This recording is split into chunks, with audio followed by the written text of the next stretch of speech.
Quand nous parlons de la parole de Dieu, quand nous parlons de Dieu, quand nous parlons du salut, quand nous parlons de ces choses, nous sommes en train de parler de ce qui est le plus important aujourd'hui sur terre. Parce que il n'y a pas de croyance sans un message qui attire cette croyance. Pour que quelqu'un puisse croire, il faut qu'on lui ait dit quelque chose ou qu'il ait remarqué quelque chose ou qu'il ait expérimenté quelque chose. Et donc, dès l'instant que nous allons sur le fait de remarquer, vivre, entendre ou expérimenter quelque chose, ce que nous allons vivre, ce que nous allons entendre, ce que nous allons expérimenter, ou toutes ces choses-là, doivent pouvoir être attestées comme vraies. Parce que si ce qu'on croit est faux, il y a l'enfer qui est disposé, il y a le séjour des morts qui est là. Mais comment est-ce que des gens peuvent dire qu'il ne faut pas réfléchir sur les écrits de la Bible quand ceux qui ont écrit la Bible ont réfléchi? Parce qu'on dit que ceux qui ont écrit la Bible ont été inspirés. Mais qui était là quand ils étaient inspirés? Où est le baromètre de l'inspiration? Où est l'élément par lequel on peut être sûr que l'inspiration de Osée, de Sophonie, Ézéchiel, de tous ces livres qui sont dans la Bible. Yes. Sur quoi est-ce qu'on peut s'appuyer pour dire que ces livres sont inspirés? Quand moi je parle, on dit où c'est écrit dans la Bible. Mais quand ils ont été inspirés, sur quoi ils se sont appuyés quand il n'y avait pas de Bible? Il faut qu'on se pose la bonne question. Parce que si moi de suite je dis par exemple que le monde est carré et que le monde n'est pas rond, la terre n'est pas ronde, la terre est carrée.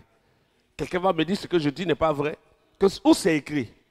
Si je dis de suite que Jésus a ressuscité un jeune homme qui s'appelle Jean-Christ, on va dire mais montre-nous le verset où Jésus a ressuscité Jean-Christ. Et je n'aurai pas de verset.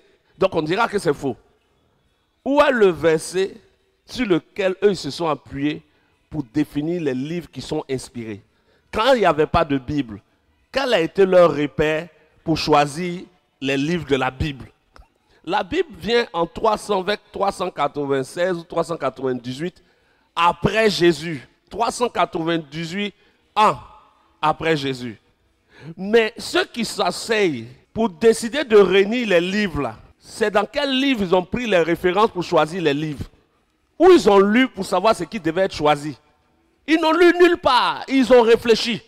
Et si nous aujourd'hui on réfléchit, on dit non, tu es antichrist, tu as dévié. Mais c'est où ils ont pris, sur quoi ils se sont basés pour choisir que dans tous les manuscrits qu'ils ont trouvés, c'est ceux-là qui devaient être dans le livre. Sur quoi? Sur leur intelligence, sur leurs sensations, sur leurs convictions.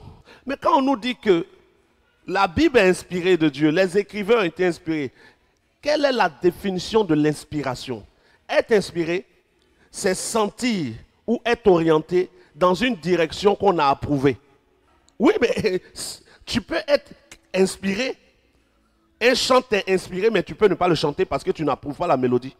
Donc ceux qui ont choisi les écrits ont été inspirés, mais leur inspiration dépend de leur bord, de leur croyance, de leur être spirituel. Ça ne dépend pas seulement d'une histoire de... Ce n'est pas Dieu qui a écrit les livres. Les tables même de la loi que Moïse a reçues, écrits de la main de Dieu, n'ont pas été appelés paroles de Dieu. Mais les livres que des gens ont réfléchi pour assembler sont appelés paroles de Dieu. Sur quoi ils se sont appuyés? Les paroles que vous lisez dans la Bible, ont-elles été écrites ou ont-elles été dites pour finalement être écrites?